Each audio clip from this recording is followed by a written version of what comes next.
This is a review of Back to the Future, one of the greatest movies of all time. With any authority that I have, I will declare this one of the greatest movies of all time. And this year, the summer of 2025, somehow this movie turns 40 years old. And it's still as amazing, as gripping, as entertaining, as funny as ever. Today we're going to recap, review the entire movie, go through 40 things we love about Back to the Future, 40 things for 40 years, and there's no one else I could think to do this with than my good buddy, Zac Dunn. Zac, welcome back to the DBN.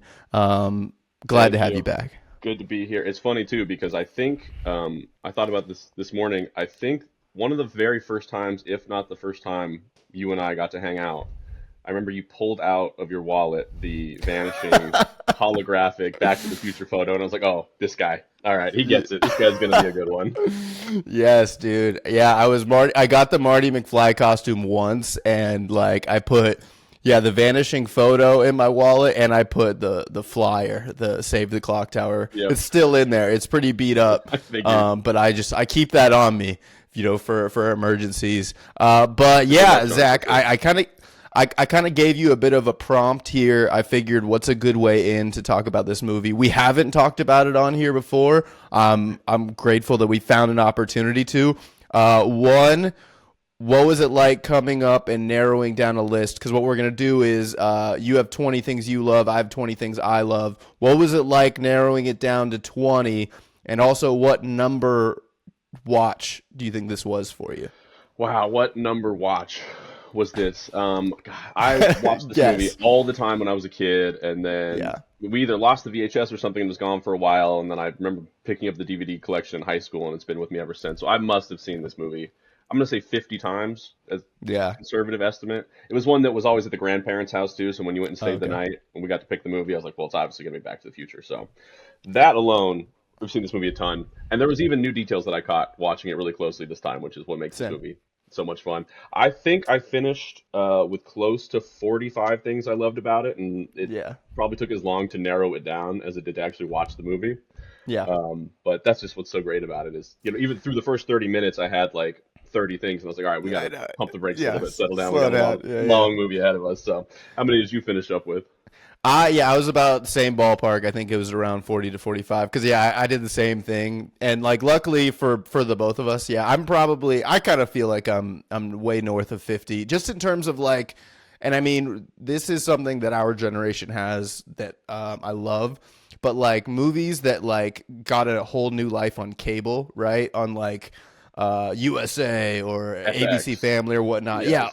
This one was kind of always on, too. So I also, if you add up all those times too, where you just kind of caught it a little bit, it's just out of control. And so to watch it this time around, but to also try to really zero in on the things I loved about it, was great. But about 40, and then I gave myself a day, and then I kind of narrowed down.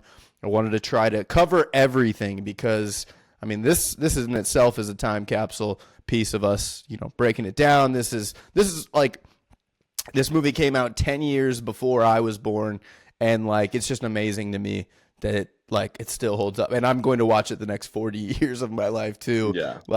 I don't know, man. It's funny to me too. I mean, so 1985 is the year my dad graduated high school, so seeing it sort of from a generation removed, this is Marty talking about, oh, my parents are so lame, yada yada yada. Yeah. Me watching this, knowing that Marty was my dad's age in this movie. Yeah. And it's not that, oh, this is so lame at all. It's how cool is 1985? It's so cool. And, I graduated 2013. You were 14. So, the sequel going 30 years forward into where we graduated is another cool kind of connection. I feel just this trilogy itself, this Blu-ray trilogy, a lot of people have it. It's the 25th anniversary trilogy on Blu-ray. Still looks gorgeous. This is one of my Horcruxes, probably. If you're, you know what I mean? If you're trying to figure out, no, I know, but just so you know, and if anything ever needs to happen, you're gonna have to destroy this thing. That would have been one of the first stops, because my soul is attached to this. A few things before we get into it. A few fun facts about this movie that I want to say. This movie holds the record of staying at the number one at the box office for 3 solid months. No movie's done that since. It was the highest grossing movie of 1985. In 2007, it was entered into the National Film Registry by the U.S. government. It's of course been referenced countless times. I do think it's a really top tier trilogy as well. We do get other movies. There's so much, like, that's another thing we could do in a whole episode on, is just the lore behind Back to the Future. We could get into Eric Stoltz. We could get into everything that was going on at the time too. But gosh, I love this movie, and I was happy to watch it again. This was not homework at all. And honestly, the hardest thing is when you're watching this, trying to pick out what you love. There's this scale of it, because there's all these little details and these little moments that make it so good. But then there's also all the huge overarching like structures of the movie that make it so lovable. So that part made it harder than anything to just actually take notes on what you love about this when there's such a wide scale of it. Yeah. USC Film School says that this is a perfect script, and I couldn't agree more. As close as it gets, I think. Close as it gets. Let's get into it then. What we'll do is we'll trade one apiece. We'll go shot for shot. We tried to do this chronologically. Obviously, we'll probably get out of order a little bit, but I'm going to give you the floor first. I'll let you start it off. I'm curious what grabbed you first.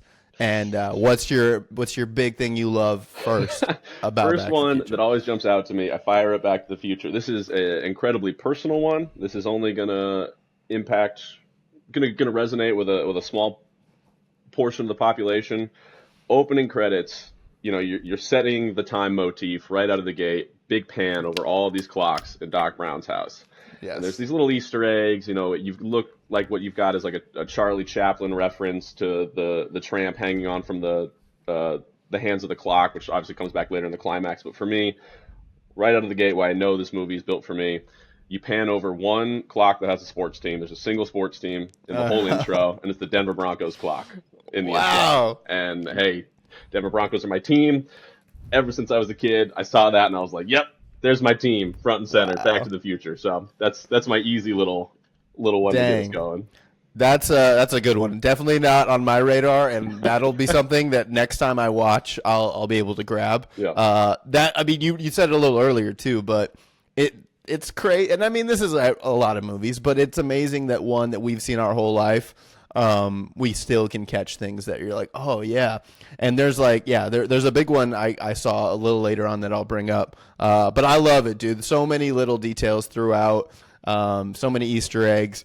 The first thing I love about this movie, and I mean, the setup in this first kind of scene, it's pretty basic, but like, I think just the character of Marty McFly that we get in the first 10 minutes of this movie, he is the perfect time traveler, in my opinion, right? Mm-hmm. Like, he's 17 years old. He can skateboard around town. He's got a beautiful girlfriend. He loves rock and roll music. He pushes things to the limits. And yeah, like he's dealing with like playing at the tryout, and he gets rejected. And actually this is the part too where he's like, I don't know if I can handle that type of rejection. And it's just like, it gets you started to like, oh, this is the problem he's going to solve. But just as himself too, from the Nikes to the life preserver, the iconic look, like we just get a perfect protagonist, a perfect traveler. He really is a traveler through this adventure. You hit the nail on the head. He is the perfect protagonist, and almost I think that's what makes this movie really unique from almost any other movie, is where Marty is kind of already the man. He's got it figured out, and his job is to go and teach everybody else in his life how to be cooler and how to be better. Marty himself really doesn't have that much to grow in this movie because he's already so awesome from the get-go. And, you brought it up, the arc that he sets up for himself is, I just don't know if I can handle that kind of rejection. And by the end of it seems like he's learned that, but that's such a small bit of growth compared to how much all the other characters change that it's very rare, I think, you see in a story where the protagonist ends up being the mentor character. everybody else around him, especially when he's 17. Well, dude, it reminds us of another, senior in high school in the 80s who helped everyone else around him, like Ferris, right? Like when people say that Ferris Bueller's Day Off, like it's when someone said, this is movies for Cameron. I'm like, yeah, like, and I kind of felt that a lot with George McFly. I was like, dude, this one's for George, and this is for the Georges of the world, the people who don't have the confidence and who need that ability to run through risk and to run through rejection. And yeah, Marty is that. And so this is something that I just read about. So apparently in the movie, when Doc calls him and is like, Marty, like, where are you? You got to get down here. Apparently there's a deleted scene there where Marty gets a tape that he's about to send to the record company in a manila folder. Oh. And they kind of show him, and he's hesitant, and he ends up just like putting it on his nightstand, and then he falls asleep, and then Doc calls him. Because at the end of the movie, when he walks out, he's holding a manila envelope, and you're like, what is that? I never got that. So, well, it's a deleted scene that, like, I'm a little bit like, oh, why is that out? Like, that is the growth part that's like, oh, shoot. Kind of blew my mind, and I that would be a good question if I ever met Bob, or Bob be like, dang, how did that get left out? Yeah, especially those ones always interest me when it's you feel like you get a lot of growth and setup from a really short scene like that. I mean, that can't be more than 10, 15 seconds. Right. And the things that get left on the editing room floor always interest me how they end up figuring out what's worth it and what's not. That's a good one. Yeah. So, yeah, my number 2, it's pretty, like, big, but in the exposition, I just thought Marty. That was my moment of appreciation. The speaker and goes, rock and roll. Flying, dude. My next one comes right after that. This is an easy one. The needle drop for Power of Love. Yes. Just sets the energy of the movie so nicely. The funny thing is, too, is you get the actual Huey Lewis original song that he wrote for this isn't until the credits in Back in Time.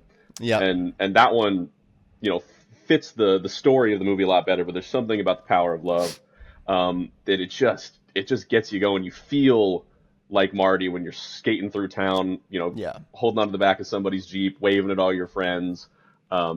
It just really encapsulates the spirit of the era and throws you into the movie in a way that I just love. I never get tired of it. 100%. I had that written down too, and I'm gonna actually skip over it just because you said it. But yeah, this whole soundtrack of the movie is great. Like every song that's used, and we'll get into the other songs down the way. But yeah, dude, it's such a banger. It could be played any time of year. 4th of July, throw that thing on. Yep. Like, I think I heard it over a Bud Light commercial yesterday. Like, I was like, whoa, dude. Like, it's just such a good song, and if you hear it, it takes you to Marty hitting the road, getting out there. Then it picks up again after he gets a kiss too. It's just like boom, that hook is so nasty, man. And it really is his motivation to get back to 1985. He's like, hey, Jennifer, my girl is back there. I got a life doc. Yes, like, that's his whole driving force. She's crazy about me. Yeah. Yeah, dude, I love it. That's a great one. My next thing I loved about it. This is another character, and it's another great intro, and it's when Marty gets back home, and waiting for him is Biff Tannen, baby. Biff Tannen, one of the greatest villains in movie history. We did a villains draft on the DBN with Richie. I think I left this one off, but like he's such a good villain because obviously he's got some sort of power over this dude, but he's such an idiot, but he's also lovable, but he's a doofus. Like, you loan me a car without telling me there's a blind spot.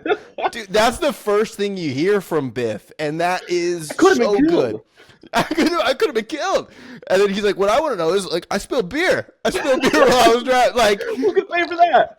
Like, what a powerful, like, opening, like, to this guy is the great villain introduction. And, like, he's not, like, the almighty, all-powerful, but he is a huge roadblock in, like, where this film needs to go at every step of the way. And, like, yeah, Biff is just so great, and he's so quotable. And, like, one thing I love about our friendship is that we can quote all the, I get my car towed all the way to your house, and all you got for me is light beer. That was the next one on my list. So the Biff introduction, specifically with that quote, was, I got your car towed all the way to your house, and all you got for me is light beer?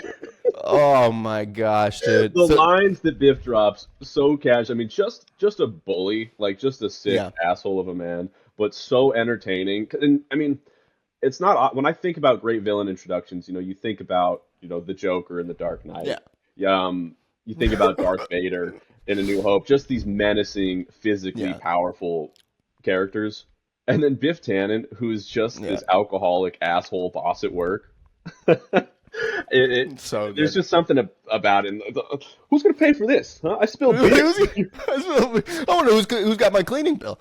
Like, it's so good. He's knocking on his head. He's like, hello, is anybody home? Like, just say hi to your mom for me. Pound for pound, and like per capita, the lines he delivers and the lines that are quotable, he might be the leader of the clubhouse of just like Biff kills it. So that's your number 4 is the light beer line. Yeah, I got Biff, and the light beer is great. Another one for me actually comes from this scene as well. My next one, gosh, I love this, and this is a little detail, but Jailbird Joey.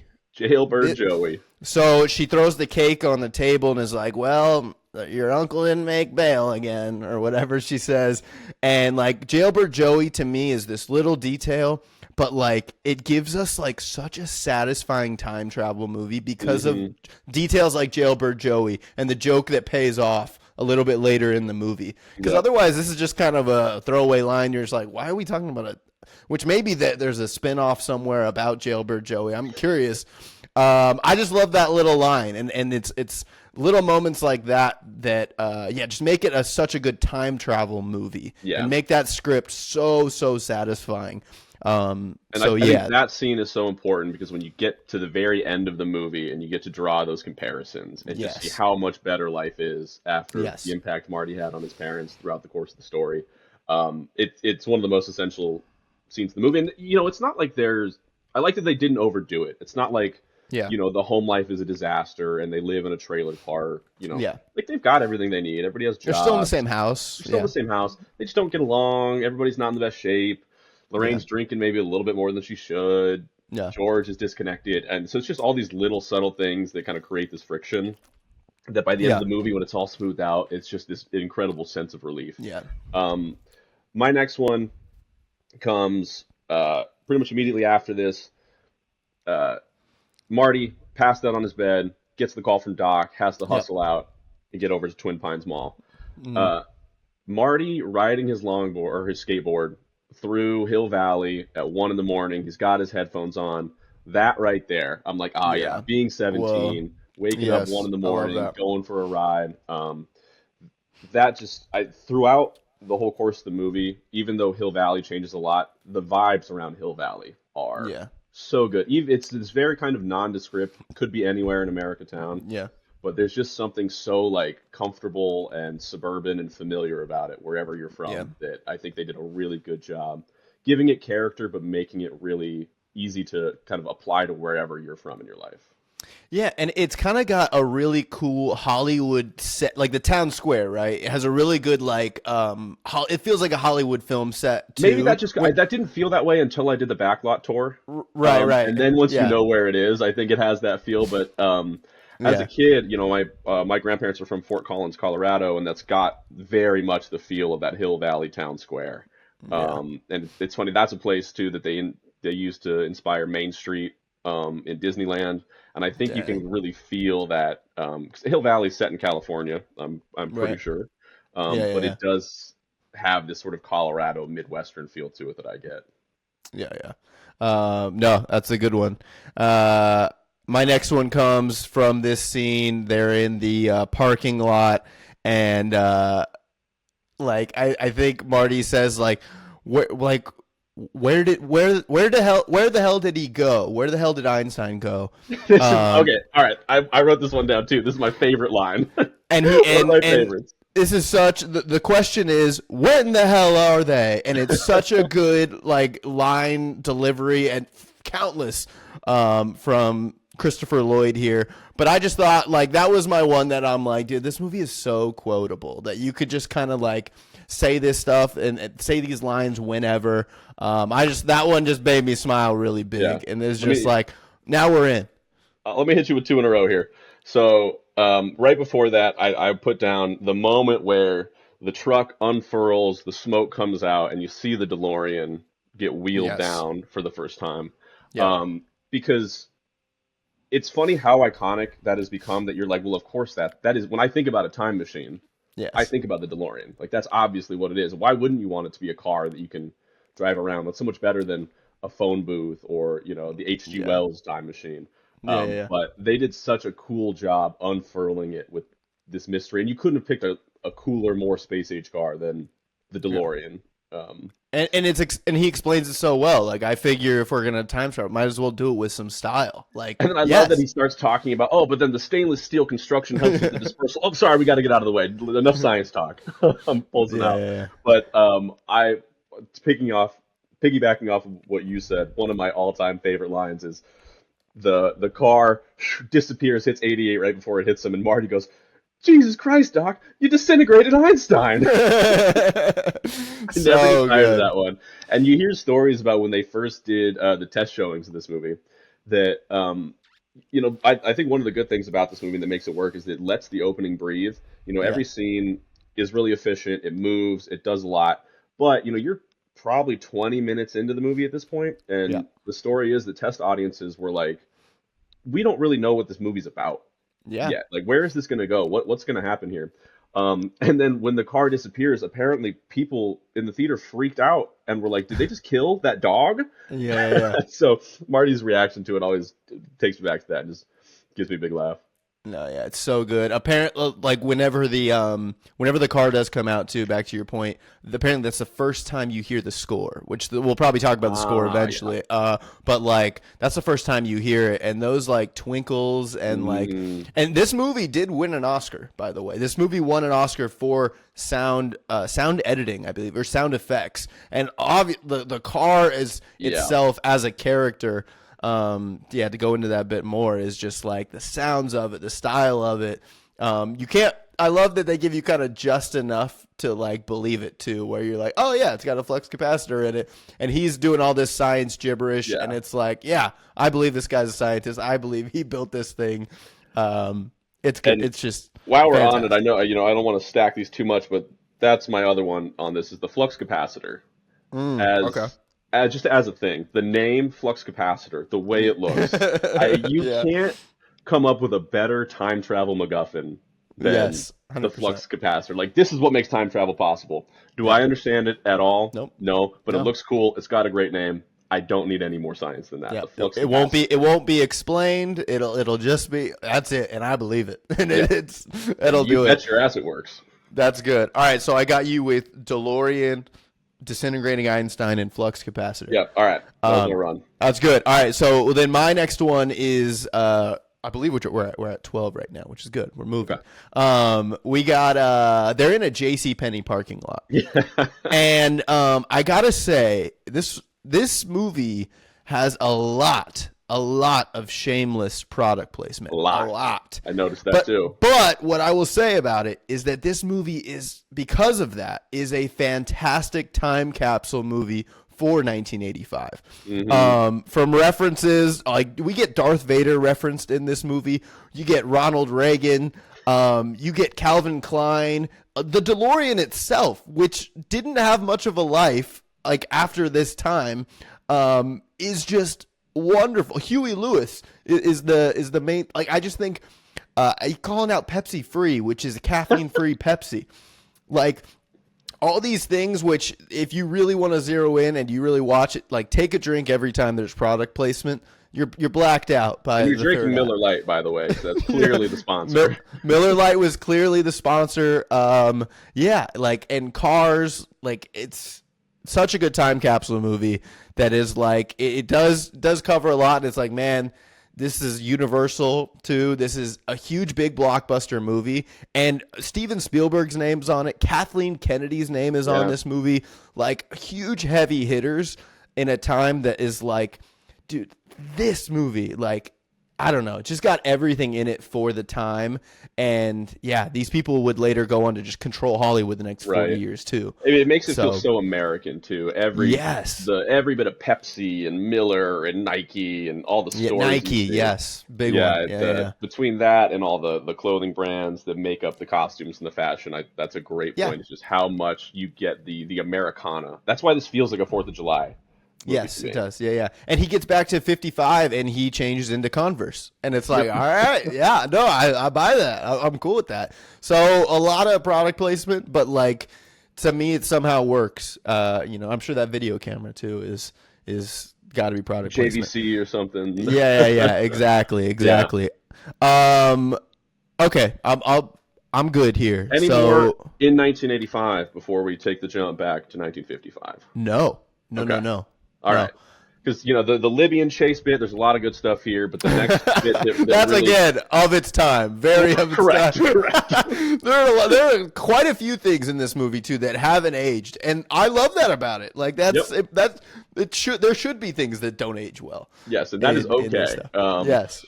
So Marty gets in the car, he escapes back to 1955, and the whole sequence on the Pine Farm where he crashes into the barn, the kids come running out, the little boy's got his comic book, and it's, "Get back here, you mutating son of a bitch!" Bam! Like the whole UFO thing is just never fails to put a smile on my face. Yes. And this is really when you start to see the iconic Marty stumbling backwards and tripping over something. Yes. Bit too. This might be the first one of the movie when he trips back into the barn. He does it for the whole trilogy. Yes. But there's just, I cannot get enough of a laugh of this poor family. I just can't imagine being Farmer Peabody in your barn and you come out and, I mean, as far as you know for the rest of your life, a UFO did crash into your barn. Yeah. And take out one of your pine trees. Yes. Love it. And then that's another little detail we get later on when it comes to Lone Pine Mall when he arrives a bit later. And like I do love that Doc was right about, this used to be all farmland and he was trying to breed pine trees. Huh. Like it's so good. And then of course, he ends up there. That's good stuff. My next one is at the diner. He walks into the diner and this is where Michael J. Fox to me is the favorite thing about this movie. And because of course, like the iconic shot is George sitting there and then like Marty's face coming out. Mm-hmm. We've seen the test shots with Eric Stoltz doing it too. His shock and his awe in this like diner. His facial expressions are perfect. Mm-hmm. Like specifically, you're gonna be mayor. Mayor. So good. Mayor.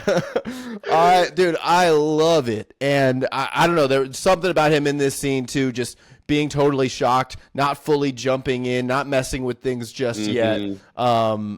The shock on his face that continues because I mean again Marty is the great character but Michael J so charming, so fun, and he hits every bit of the emotions that he needs to be Marty and be a time travel realistic kid trying to deal with things. There's so much in that diner scene, and when he comes in and he's trying to order something and he's basically speaking a different language to the cashier guy of just give me a tab. I can't give you a tab unless you order something. Well, give me a Pepsi free. Well, if you want a Pepsi, you're going to have to pay for it. So good. How funny that is. And again, what a time capsule those terms are to 1985. Taking them out of context 40 years later or 30 years in the past, they don't make any sense. And then I didn't put this one down, but I love when with Michael J. Fox's performance when he runs out after George. Dad, George, hey, you on the bike? Yeah, you on the bike. He's like, don't call it out. It's so funny. And I did already mention the Hill Valley vibes, and I kind of wrapped all that one up in one point. But when he's walking around the 50 square for the first time, and there's guys filling up your gas without you getting out of the car, the fashion, the clothes. There's just something so idyllic about Hill Valley in 1955. It's so good. But the next one on my list, and that you already alluded to a little bit, but when Marty's having dinner with his grandparents, Hey, you better get used to these bars, kid. Yes, What a that's the crazy payoff. thing to say to a baby. And a crazy, yeah. But like, it's also like, yeah, man, if you just got a relative that's just like, this guy, like, that's probably a line you're throwing out too. But oh man, to say that to a kid and Get used to these bars, kid. Oh, that's Joey. We just leave him in there. He cries whenever we take him out. yes, Oh my God, that this line, is kind of dark. that's the detail that's like, wow, man, this kid was destined for it. That's what we're saying. Yeah, no, there's so many lines at this dinner. And one of them is mine. Who the hell is John F. Kennedy? I love saying that to you. Like we've said that before, but that's so funny. One. Like block past Maple, isn't that John F. Kennedy Drive? Who the hell is John F. Kennedy? Which is another one that's like, bro, you got to know where you're at now. Like this is so good. I just love that line. That's a little funny line. But yeah, if you ever have kids like that, I'll disown you. Do I know your mother? You look so familiar. That's another good one. Yeah. It's funny too because I'm trying to think if there was another movie or a story that, obviously everything is inspired by something that comes before it, but you couldn't take that scene and put it into a new movie. It would feel so derivative. It would, right? When they do it in Back to the Future, because it's all so obvious. Like these are exactly the jokes and the dialogue that you need to have when you are sneakily time traveling to have dinner with your grandparents and your mom, but it just works so well. Everything about it is just so tight. My next one comes. Marty takes off from dinner to go a block past Maple to what will one day be John F. Kennedy Drive to Doc's house. Yeah. He pounds on the door. This is the detail I just noticed this time. This is a great intro for 1955 Doc. Whips open the door and he's got the crazy contraption on his head. Yes. He goes in to slap it on Marty to see if it works, and I noticed for the first time that he takes that helmet off of his little dog. I'm sure it's not named Einstein in 1955. Copernicus. Thank you. Thanks, Copernicus. He goes and he takes the mind reader off of Copernicus, which just implies to me that Doc has been sitting here creating this mind reading device so that he can read the thoughts of his dog. Yes. That was just a new detail I noticed, and it just tickled me. I love that, dude. And mine is along the same lines of this scene because this to me is the Doc scene. I know the one in, and I imagine it was shocking back in the day, but the one at the mall is just a lot. And Doc's not really the main event of that scene. Mm-hmm. This one he is, and you get to see Christopher Lloyd kind of go nuts when he figures all this out. Like, do you know what this means? This means, and you just get so many good line deliveries from him. Like this is the one where you're like, oh man, I can't wait to keep watching this character from Ronald Reagan. The actor? The actor? I couldn't agree more. I've got a couple I'm going to bring up later. Goodbye, future boy. But Doc Brown is so expressive, and you couldn't imagine this character being anybody else. Christopher Lloyd eats this up, and there's a couple I want to talk about later, but I couldn't agree more with you. He just sells this scene. Yeah. So well. It had to have been such a fun character to play, and like I got to see the musical in New York. That's right. And like that was one thing that worked so well is you just realize, man, every character in this movie is so good and so fun. And if you're an actor, how awesome would it be to get to go be like Marty McFly, or go be Doc and be an insane mad scientist, or be an awkward all so George out and so unique each way, and they're to the point they push it almost to the point of them being caricatures, and they hold it right back from that just so they all have this identity that's really easy to grasp after one scene or a couple lines of dialogue, but they all have nuance and depth with I think just makes this movie so timeless, is that you can relate to all the characters whether or not you lived in 1985 or 1955 or 2015.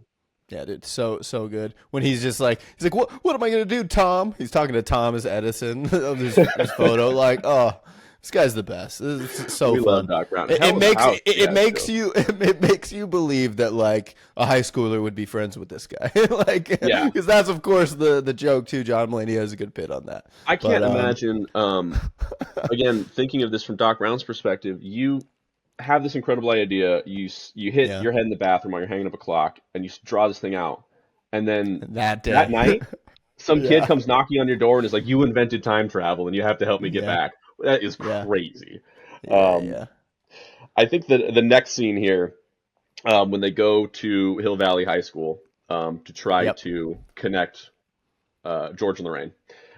There's so many fun little bits in this sequence, but the note that I took away from it is just there's just a few of these hilarious lines that is like, who talks like that? Specifically from Doc, when he's like, "Oh, it seems that your mother's become amorously infatuated with you instead of your father." Amorously infatuated, and he's it seems to be some sort of rhythmic ceremonial ritual. Like, yes, that's a great one. You're not from another planet, Doc. And I think this is the part too where because Marty keeps saying things are heavy, and he goes, heavy. What does weight have to do with this? Like, he's just thinking heavy in the future. Yeah. Like, is there something wrong with Earth's gravitational pull? like what? Yeah. They came out swinging in the high school sequence with some good lines. Well, also, like, I mean, the Halloween costume is, of course, the vests and the denim and whatnot. But, dude, what they're wearing in this scene, too, stood out to me as, like, man, this is because they're more 50s, and Doc's wearing a kind of a cool suit here, too. I was like... The hat and everything, Yeah, I was like, dude, this fits nice. It's that's a good scene. I like that one too. That's an iconic fish under the sea dance, Chapman under the sea dance. Nice. All right, mine. So after this, that's when Marty and Crispin Glover they're talking. Marty and George. He's trying to get his dad to go talk to Lorraine, right? And he's coaching him through. This is a good part where we see them as opposites, right? Like Marty's leaning back and he's like, go give her a line and whatever. I think that's a great moment. That's not my thing yet, but I just loved seeing their opposites right there. George is vigorously writing notes and Marty's leaning back. He's like, go tell her that, blah, blah, blah. And he's just having no problem thinking of it. And George is panicked and writing. So good. But when we get in the diner, and George goes up to Lorraine and he tries to give his line and it doesn't go well.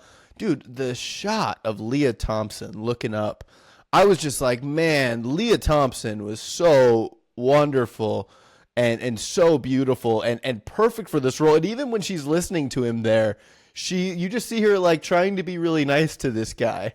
And like, Lea Thompson is an amazing part of this movie, but that shot of her really got me because the light was hitting her really good from inside the diner, and it's just like, the 50s, the pretty girl at the diner is the one you got to talk to, right? And you understand where you're like, hey, George, don't mess this up, man. Yeah. This is the winner 100%. And she's his density. I love it. You're my density. It works. Right after that, Biff walks in. Yeah. Didn't I tell you I didn't want to see you in here anymore? And you get this great, fight chase sequence here. And it's just one of the times, I think there's 2 or 3 instances in this movie where Marty essentially is credited with inventing something. And when he invents skateboarding to escape from Biff and his thugs, one of which is Billy Zane, which I will never get tired of. Billy Zane as one of the nameless thugs cracks me up.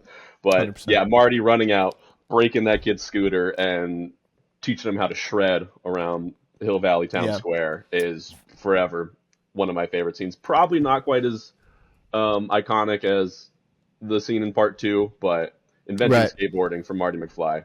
Got to be on the list. And the sequel's for another episode, but I mean, the sequel was so good at elevating kind of everything from the first one of just going like, all right, well, now he's got a hoverboard. Now it's going to be even more nuts. But I was definitely noticing like, dude, just the practical stunt work of that scene was so well done. And if you really pay attention and you really watch close, like you can see when the stunt double is in there and when it's Michael J. Fox, but they do a pretty great job of seamlessly moving that along. And it's just such an epic scene. And the score is so great there too. Just an awesome. And then, we get the manure, dude. The manure, which lives on. The renewing manure gag does not get old. Doesn't get old. And then after this, this is when Marty goes back to Doc's place to kind of talk about what's going down. And one of my favorite things about this movie is Doc Brown's model of Hill Valley that And he has to apologize that it's not to scale. Not to scale. Haven't had a chance to paint it. Which, I mean, do you, as a fan of the movie, do you think he made that day, or do you think he had this lying around, knowing Doc? Doc to me seems like the kind of man who could hyperfixate on something and build like no sleep. I'm building this scale model. He's like, it doesn't have to be perfect, but let's just get it done. And then of course it ends up being if that's not to scale. I mean, come on, how much more accurate can you really get? No, I am for sure that was a just passion 2 a.m. no sleep project for Doc Brown. Full scale model of Hill Valley. It's so good. That gets elevated pretty well in that third one when he does the train tracks and whatnot. He's like, "Sorry, Marty, bear with me." And it's like, dude, this is amazing. You're the Wild West and you built. That's a great payoff later on. But yeah, loved that moment. I love that scene. And then even when Lorraine shows up and is understandably, Marty's very cool, and without the context of it being her son, that's a thirsty woman when she gets there. But I love the way that they block it, where Doc is constantly just like hanging out right behind Marty, just bug-eyed too. Listening. He's like, "Bro, we are not in blinking. Deep trouble here." Yeah, and he's just like, "Oh my gosh, yeah." So I have this one's kind of an odd one. I don't know why this has always jumped out to me, but the next scene, Marty goes to visit with George to kind of lay out the plan for what they're going to do for the Enchantment Under the Sea dance. And it's just a good example of just how like good filmmaking can just elevate otherwise kind of empty scenes. Because the whole time they're just doing laundry. They're hanging stuff on the clotheslines.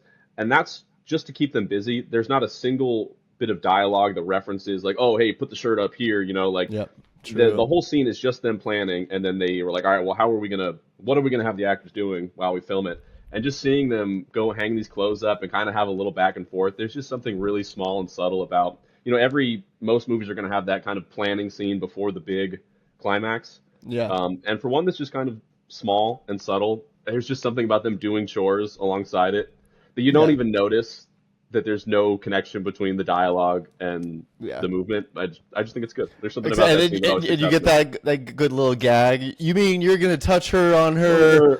It's like, that's as close as you get the whole time. Yeah. And they were like, all right, well, how are we going to tie these two together? And it's like, we'll give him a bra and make him. Do you really think I ought to swear? Yes. God damn it, George, swear. Yes, God damn it, George, swear. I love that. Yeah, no, that's a good little scene there. Yeah, I like that one. My next one, so then it's Doc setting up his on Main Street, setting up his wire. They're talking. This is when there's a good and this is I'll tell you which part's my favorite, but you get a really cool moment where Doc's like, wow, I can't believe after 30 years, like I'm gonna build a time travel machine and I'm gonna get to travel with it and I'm gonna get to use it. And you see the heartbreak in Marty's eyes, and you kind of even forgot, like, oh, yeah, this guy got shot earlier. Like, he's dead. He doesn't get to. And you just see Marty going like, oh, man, hey, about the future. And then, Doc shuts it down and says, you can't tell me, you can't tell me. Well, we cut to Marty writing the letter.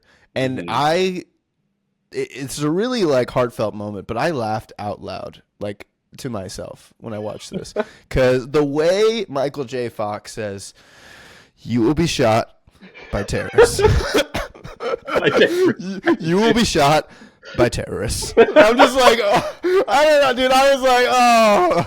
Imagine trying to write a serious letter to your friend to save their life. Like, Dylan, don't go into work on October 15th. You will be shot by terrorists. By terrorists. Like, oh, but and of course in context, like, he stole plutonium, from foreigners that, whatever. But like, just the line, you will be shot by terrorists. You're trying to save your buddy's life. Made me laugh and just made me go like, even a line like that's pretty silly, but pretty necessary. Like, you're like, dang. I made me laugh, dude. And I don't think that line's made me laugh before, but I was feeling. I think that's funny you say that. It jumped out to me when I watched it as well. I was like, you will be shot. Not a like, terrorists. Hey, wear some Kevlar or like, watch out. You will be shot by terrorists. You will be shot by terrorists. Get to the point. If you're Doc and you're reading that long before you begin construction of this, you're like, I'm sorry. What? Yeah. So good. All right. Cool. Now we get from there to the Enchantment Under the Sea dance. The saxophone takes us in, man. Yeah, Marvin Berry and the Starlighters. Shout out them, man. Maybe one of the best movie bands ever. You know? Yeah, imagine having them at your high school dance. That's a pretty elite performance. Chuck Berry's cousin. There's a lot of fun stuff in this sequence.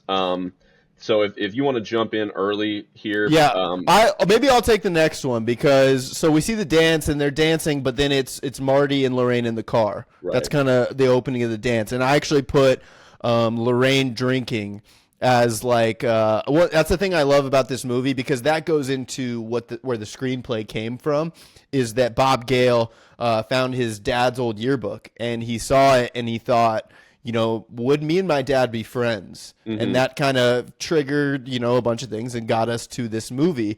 And I love of course, the dichotomy of a mom who says like, you better not be drinking at the start or like, girls, I never sat in a parked car with a boy. Yeah, boys and girls shouldn't park cars and stuff like that. And it is that's the layer of this movie that everyone can relate to. The parents, and I mean, not making out with your mom, but the idea that like your mom was a young girl once and she loved boys and she loved drinking and she loved, you know, getting gussied up and all these things before she was a mom. I love it. And I mean, of course, that scene's got a lot of gags and whatnot. She looks amazing too in the glow from like where she's seated. I just love that little detail. Just her drinking. She like stole it from the old lady's liquor cabinet, and it's like, Jesus, whoa. You smoked too? You smoked too? Yeah. Oh, Put that out. I love that, and yeah, I wrote that mainly to get to the point that where the movie came from is. It's a universal. That's a great point. That is one of those that you can see where like the seed of the movie started. And it is one of those that, you know, after you see this movie, it does kind of recontextualize your parents to you, especially if you're watching this as a kid. You're like, oh yeah, they weren't always parents. They at one point were teenagers too, and it's kind of one of the great themes of this movie. And I mean, we were saying it earlier is like. I mean, this movie has like every genre covered, and like if family is a genre, I know like a family movie, but like this movie is a lot about family, and I think that's kind of a good beat to it. So that's what I had there.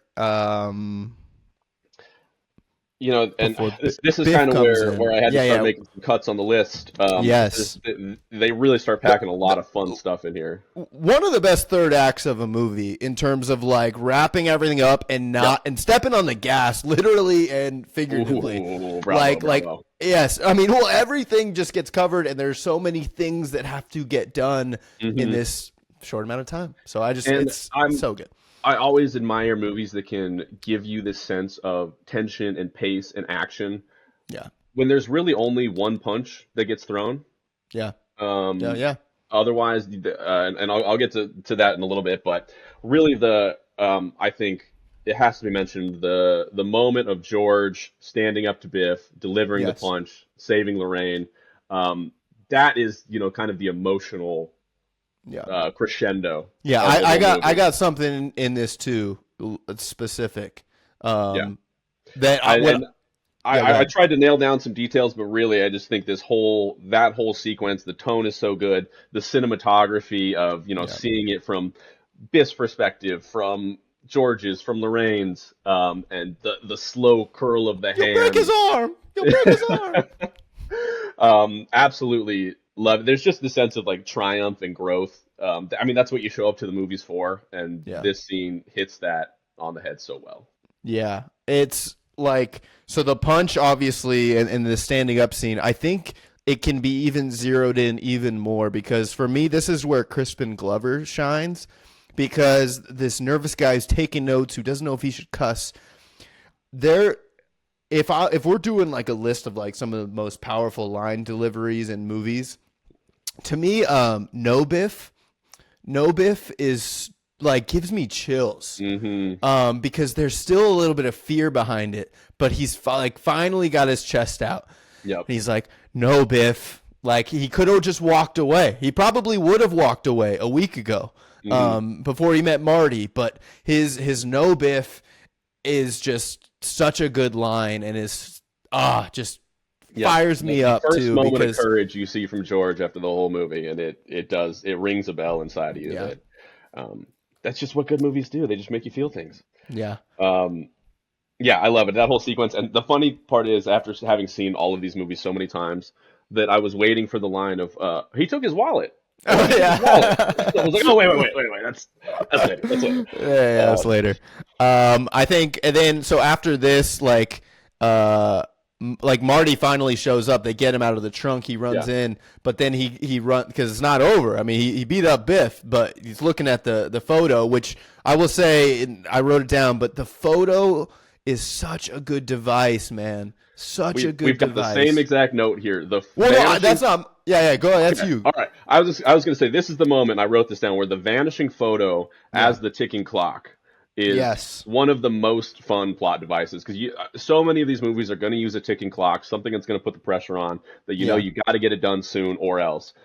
But seeing your siblings slowly vanish from history, and then seeing yourself, and then also noticing that it's actually impacting you physically, it's just such a good little plot device, and is so iconic, and just one of those little extra creative twists that puts everything. Because I mean, Marty could have just as easily had a stopwatch that's counting down to when the lightning strikes, and that would accomplish the same thing, more or less. But like the physical representation of how close his parents are to getting together, it's just so good. Yeah, no, it's amazing. Like, I mean, for him to later put it on his guitar too is so sick to look at. And like, I mean, he doesn't really notice they start disappearing till later. But Doc says it early. He's like, yeah, but cheap photography. Your sister's arm's missing or something like that. And you're like, oh wait, it's starting then. Yeah. No, I 100% agree. I had it written down. I'm glad you said it. Yeah, no, it's an amazing part, but. From there, he has to run back to the band, and I love this scene. I love this delivery right here from Michael J. Fox of like, you guys got to get back up there. And he's like, man, no one's getting back up there now, man. The music, like, dance is over. And then, he says, he's like, well, if there's no music, they can't dance. If they can't dance, they can't kiss, they can't fall in love, then I'm history. Like, that line is so good. Then it's not over because they go, well, unless you know someone who can play guitar. Oh, dude, like that is just such a clean transition moment. That's one of my favorite bits. I put that on the DBN for a reason before a while ago, because it's like, oh, it's so powerful. It gets us to that next beat, and it just shows the urgency. So yeah, I love that part of we got to get back in there. We got to get playing again. And just another moment where the screenplay just works so well. Marty gets to use his skills to save the day. And how often do you get to see somebody play guitar to save the day? Oh my gosh, 100%. And now we're in the scene. We're in Earth Angels being played. Earth Angel is another one. I'm gonna say it's another thing I love about this movie. Just the song Earth Angel is like so beautiful. I've never heard it anywhere else. Exactly. And it's just so simple and. Marvin Berry and the Starlighters. I got to ask you, Zach. I mean, you're getting married this year. Like, is this on the playlist at least? Like, is it gonna make it or will it get vetoed? Like, it's up just for consideration for sure. I mean, did you do your first dance to Earth Angel? Is it the right?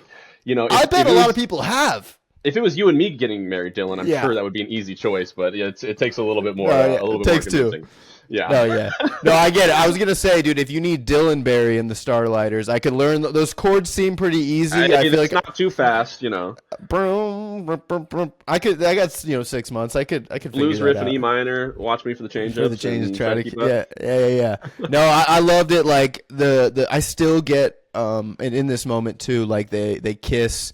Scrap McFly. I like that we get that. So my question is, I always found that bit a little bit strange because you have George has his kind of triumph over Biff, and then gets kind of pushed away from Lorraine by this no-name character, and almost just is like, oh well then, didn't get it, and then has to kind of reaffirm, yes, I am this person now. Right. I will go, stand up for myself. One of those just always seemed a little a little out of place to me, and I've never quite been able to. It's an odd double downing. Like he had his moment of standing up. Like I don't know if there's. I mean, she does say to him like, "Are you gonna kiss me, George?" And that even feels a little closer to the okay. You made the physical thing. Now it's the emotional. We don't need to see the physical again, but. We do get it, and that guy. There was the heat of the moment with Biff, and there was a woman in danger, and you stood up and you did the right thing. But hey, when the stakes are lower, can you still be brave? Even when it's not, when the lights aren't so bright. Yeah. And do the kiss, which I lumped in with Earth Angel, the kiss, and then Marty whipping back up. Yeah. Because even that, like, and the music getting all crazy, it's like, George, like, that's a little, also too, a little like, but then, like, he pops up, and then boom, the music just all builds too, and Marvin's just still singing with, like, his heart out, and it's just so good. I still get chills. And then, of course, let's play another one. Come on, let's do something that really cooks. Something that really cooks. That was the next on my list. How could it not be here? The Johnny B. Goode sequence is just so iconic. I mean, and even to the point, Coldplay brought on Michael J. Fox a couple months ago to play this live at Glastonbury, and 40 years later, allergies, man, allergies were cooking up for me. I tell you what, there's just something about it. Again, Marty invented skateboarding earlier in the movie, and now he invents rock and roll. And gives Chuck Berry the idea for this song. It's just funny how the timelines line up on this. Yeah, your connection of the Denver Broncos. Mine is that someone in the movie's last name is Barry. To me, is the thing, is my connection where I'm like, this is my movie. This was made for me. Are you related to Chuck Berry? I never asked. I might be related to Marvin. I don't know. Who knows? Like, which I guess, then to Chuck. Yeah, no, and I want to put you on the spot here, man, because 1 year from now, I'm going to anticipate that you and I are going to do this again, because another one of our favorite movies turns 40 next year. Ferris Bueller came out in 1986. So I got to ask, Johnny B. Goode or The Parade? If which performance? Because the thing about Johnny B. Goode is doesn't save the day. It's just awesome. Like it really is there to be like so fun in this. Marty's chance to rock. Yeah, and not care what people think about it is 100%. Yeah, and just dancing around like crazy, and you know what? Angus Young kicking over speakers. And Huey Lewis was probably right. It's just too darn loud. But I don't know. What do you go with here, man? I think. It really just comes down to the scale of it, and I think Ferris's ability to get an entire downtown metropolitan area rocking from like the office building to the construction workers is just incredibly magical. The whole city of Chicago is brought together in this one moment. But Marty's is a fun performance, and seeing all these kind of like buttoned up, sort of stiff teenagers like really start dancing and having fun is the right moment for this. If he got all of Hill Valley rocking, it would be a little bit out of place. So I'm gonna go ahead and give the W to Ferris on this one. That's fine. No disrespect to Johnny B. Goode. Yeah, no, I mean I agree. Really good punchline, of course, too at the end. You guys might not be ready for this, but your kids are gonna love it. Yeah. That's still used all the time when people think things aren't aging well or whatnot. Just great moment. So good. Johnny B. Goode. All right. And then after this, he kind of says goodnight to them. Mm-hmm. And he does the whole, like, if a kid sets fire to living room rug, take it easy on him. That's a good one. Go easy on him. And then, it's time to head back home for Marty here. I have this final scene, this kind of covers a lot of it, but this is to me where the score, like something struck, like a bolt of lightning must have struck Alan Silvestri, like, for this score, because, like, that like that, everything about it is so good. And one of my favorite concerts I've ever been to is seeing him compose like a live orchestra to the movie at the Hollywood Bowl. That's and incredible. you and I got to go see Hans Zimmer last year. Like, we have a love of these composers and these scores who just captivate us. And this whole movie, it's fantastic, but really it's so much here at the end is this music is like just causing you to lean forward amid all the craziness. Yeah. And it's changing, it's stopping, it's speeding up. It's there's highs, amazing. There's lows. It's I mean I am not nearly cuts out well versed in music to be able to explain to you why it's so good, but I can tell you that it just moves you, and it just creates all these feelings of momentum. And I completely agree. The climax, I think, is probably when you get like the actual full score in its entirety, and it just works so well. I think right before that, there's a great moment that I highlighted. Marty and Doc are really saying goodbye, and they do give each other a very like warm hug. And just the relationship between Marty and Doc is so much of what drives this movie, and a lot of that is going to be the chemistry between the actors. And for a relationship that on paper doesn't make any sense and is never explained, you really feel the genuine friendship between these two guys and how much they care about the other's well-being, to the point that, I mean, they're going to risk a lot just to protect their friend here. And I love that they never tried to work in, Doc saved Marty from getting hit by a train when he was 12, and ever since, like, just don't worry about it. The high schooler is friends with the crazy, eccentric scientist, and it works. Yeah. And that moment where they give each other a hug, say goodbye, it's fantastic. Yeah. No, yeah. Then, like, they're screaming at each other, and like, the future depends on it. Like, there is like, it is so good. And you're right. Like, their friendship really is, it's so special. I mean, there's a reason, Rick and Morty was created, and like, this gets referenced as, one of the best like friendship on screen that you see, and so unlikely. So I love that. What else you got from this part? Anything else? This is my moment to highlight Christopher Lloyd and his physical acting more than anything. Once he's up on the clock tower, that and the trench bell's coat, ringing, man. He owes a lot to that trench coat. Yep. And when he's just the way his mannerisms and his shouts, like just the comedic timing and the way he's able to portray Doc physically, it's just so much fun. It makes me laugh every single time I see him doing these. When he sees the plug come undone as he's trying to do it, he goes, "Oh!" Yeah, man. Yes, shout out Christopher Lloyd. Shout out Christopher Lloyd.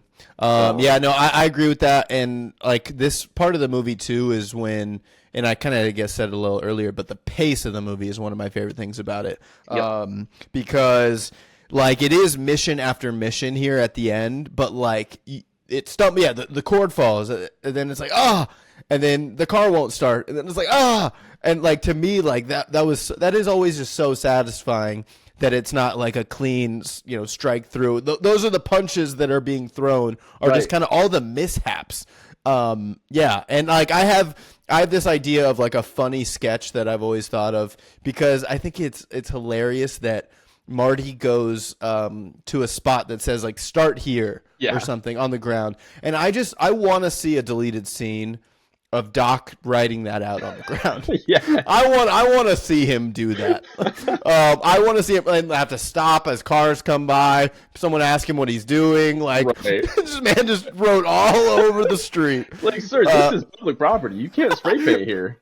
I think that would be such a funny bit of just like, hey, but like just totally. I don't know why that always hits my head every time I see that. I'm like, dude, Doc had to go out there and do that. I think I think we've got two very kind of concurrent points here, because I think the tension in the climax is amazing. The way they're able to ratchet up the tension.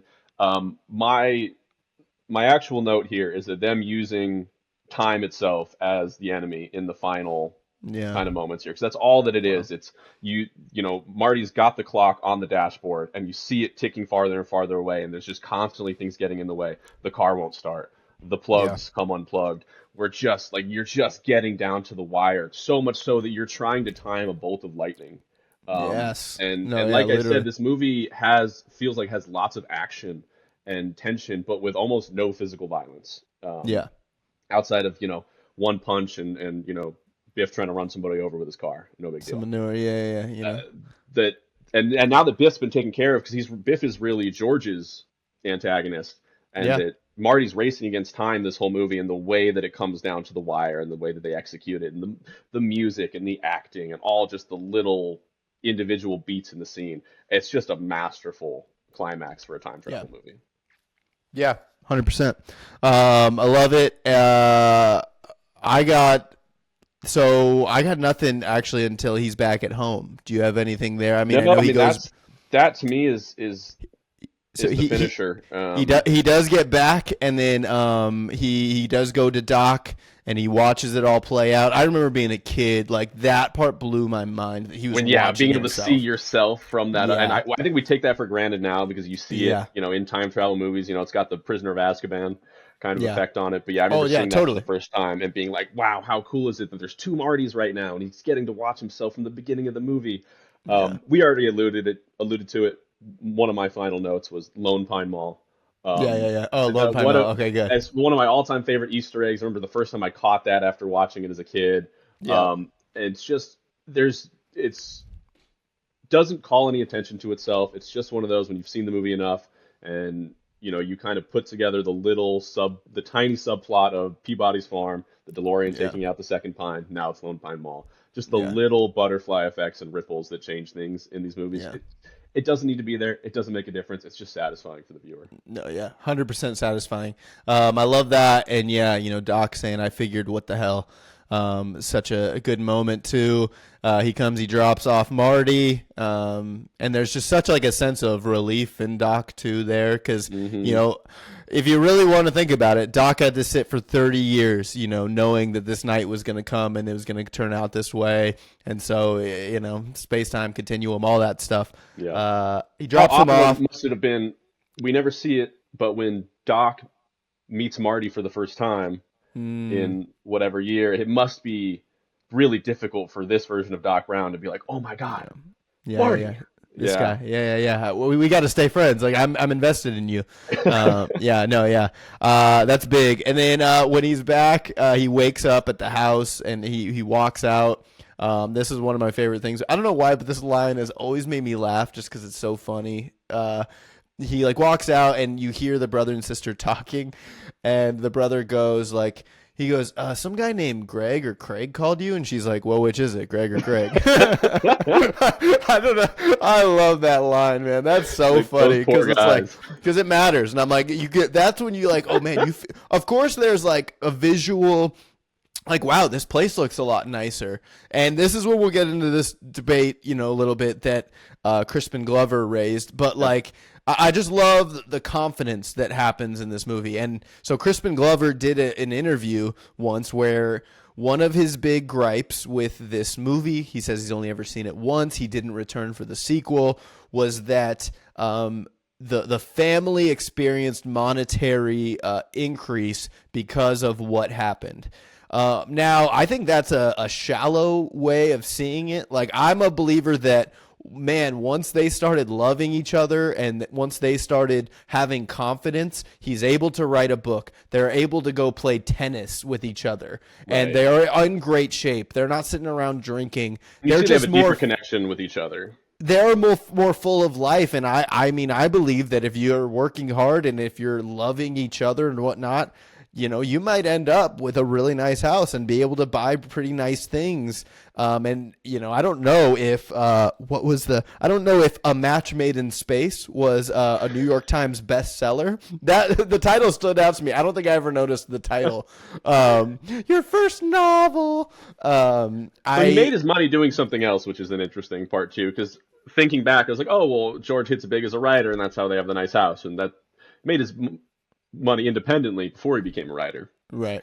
I think I completely agree with you though. I think Crispin Glover has a little bit of a shallow view of it. And you got to remember that movies are a visual medium, and we only have 2-3 minutes left in this movie. How do we show that what Marty did had a positive effect? And I think, you mentioned it. You see that Lorraine and George have, a deeper, more intimate connection in the end than they do in the beginning when they're sitting at dinner and George isn't paying attention. He's watching TV and Lorraine's busy drinking. You see that they're by the way, good. The best. But I think that the idea of the nicer house and everybody has better jobs and are doing better is supposed to be that manifestation of, hey, this is a family that has kind of been changed generationally by what Marty did in the past. And, Marty is somebody who spends the whole movie kind of helping build everybody else up.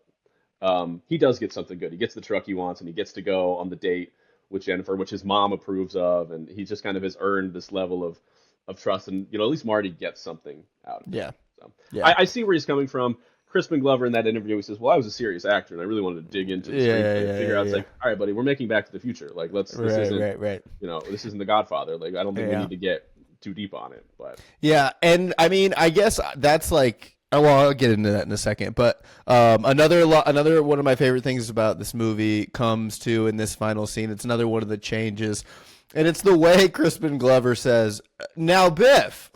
I love that. Now, Biff. Don't con me. It's such a good line because and Biff is cleaning his car. That's it. You just finished up the second coat.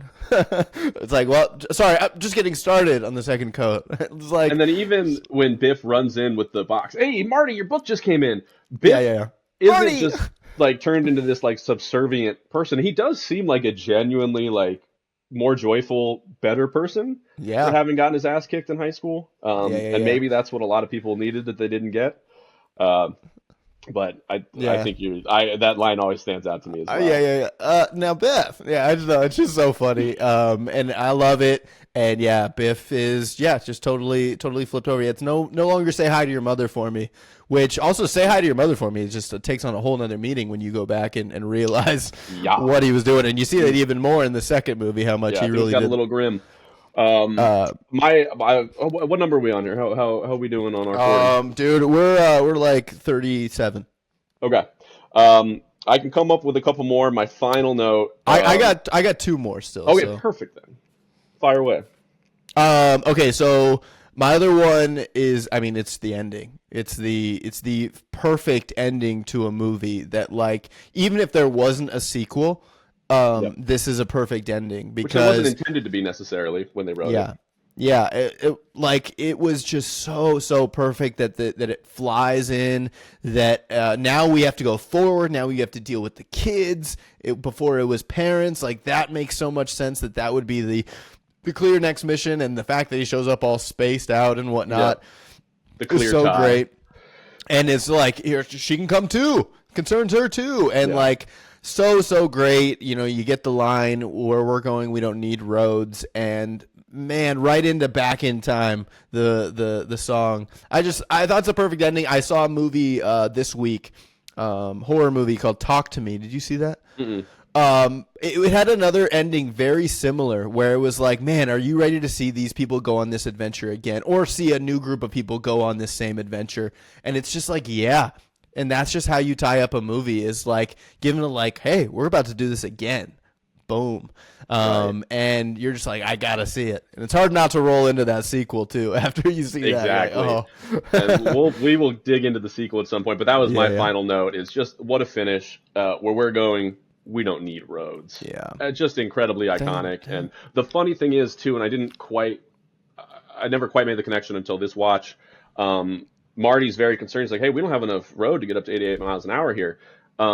Because every time that Marty did make the jump, he crashes into a building. Oh my gosh, yeah, that's true. When he goes back to 1955, when he comes back to 85, he destroys the movie theater. And he does leave the DeLorean in the middle of Main Street to run over to the mall, which I always found kind of crazy. But he does have a habit of sort of leaving the time machine around in these movies. But that line, where we're going, we don't need roads. And then to see the DeLorean fold up into a flying car and take off, it is just the perfect exclamation point at the end of this movie. It's a great movie. That's probably 39. So I'll say that my last thing, I don't know. I just love, I love the life that this movie's had. That it's we were there in 2015 when it was oh, this is the day that Marty comes back to. And of course there weren't flying cars. The Cubbies didn't quite win the world. I think they won it in 16. It was close, which is pretty awesome. That's when the curse broke. But I don't know. We've seen this movie referenced in so many movies, time travel, even in things like Harry Potter is like you just end up thinking about Back to the Future and the Avengers, right? Like they wrapped up the Marvel Cinematic Universe. They used Back to the Future as their like main crux of like they outwardly say it. And it's like, wow, like that is so amazing. I love that there are things that don't hold up about it. I love that, like, even in like the movie Sing Street. You ever see Sing Street? It's this like Irish movie about this kid who wants to start a band, and it's in the 80s. And like he's like, oh, like the music video, I want it to be like Back to the Future. Have you ever seen that movie? Like where everyone's out and dancing and whatnot. And I don't know. It's Rick and Morty, all these things that like we got from it. And I love that it's a clean trilogy that really, I mean, there's a little bit other bits of lore. And I read too that Bob Gale and Robert Zemeckis fully own the rights to this movie. And they said there won't be any more in their lifetime, is what they say, which I love too, because I feel like if Universal had the rights to it, we probably would have seen a series, or we would be the Jurassic Park of Back to the Future. And we see there was a ride too. I got to ride the ride that was, back. Now it's The Simpsons, which stinks, but the Broadway show, all of it, man. I love the life that this movie still has, and that like you can say one line to someone and they'll know what you're talking about, and then you're best friends because of the connection that this movie can bring people. And completely. Dude, absolutely love it. Glad we did this, man. I mean, it's gonna be another 40 years of loving this movie. I guess I'm only 30. You're 28, 29? 29 now. 29. No, you're totally right. There's this movie. It could only have been made when it was made. It's just a perfect 1955, 1985, 2015. It's just such a perfect little gap. Because even if you did it now, if you did a 2015 where you go back to 1985, there's some fun stuff you could do, but it's so unnecessary. This movie and this franchise is what time travel movies should be about. And I agree with you. I think it's timeless, and I'm never going to stop watching these. Amen to that. Well, Zach, thanks again so much for doing this, man. This was a fantastic hour. When I asked you to do this, you were like, hey, not too early. I sleep in on Sundays. Hey, you obliged. I appreciate it. and you join me, man. Yeah. Thank you, man. You got to be sure to Thanks change for having me. We can do this anytime. anytime. And we got 2 more to work through, so we'll be back, right? That's true. We'll be back. We'll definitely, we could do this. I could find other movies, and we could be doing this for a lot of our favorites. But definitely a year from now, put it on your calendar. We'll be doing this with Ferris Bueller. That's going to be another hard one to get down. Live in Chicago. Yeah. Hey. Oh, yeah. Maybe we can film some of it there. But, I mean, dude, to get that down to 20 things each, we love about that movie. That's going to be a challenge, but it's good. And we covered everything. Thanks so much for tuning in. Like, subscribe, do all the things. We'll see you next time.